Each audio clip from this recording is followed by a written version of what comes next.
Pēdējo mēnešu notikumi Eiropā parāda, cik bīstama ir populistu un stingrās rokas piekritēja politika. Tāpēc Latvijai ir jāiestājās par to, lai mēs vienmēr būtu Eiropas vērtību kodolā.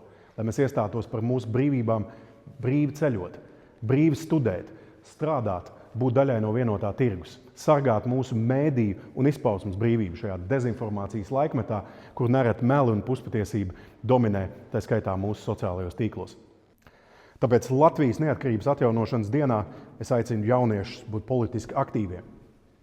Progresīvo vidū ir ļoti daudz jauniešu. Mēs kopā esam cīnījušies pret nolaidību, pret schēmām, pret korupciju, nesuši idejas, nesuši jaunu enerģiju Latvijas politikā. Esam saskārušies ar pretestību, ar apmelošanas kampaņām, ar dažādu Latvijas politikas netīro aizkulišu praksi.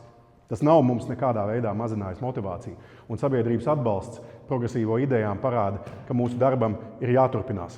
Tāpēc jaunieši ir ļoti svarīgi būt politiski aktīviem, kopā mēs varam sasniegt lielus mērķus un nostiprināt Latviju Eiropas vērtību kodolā.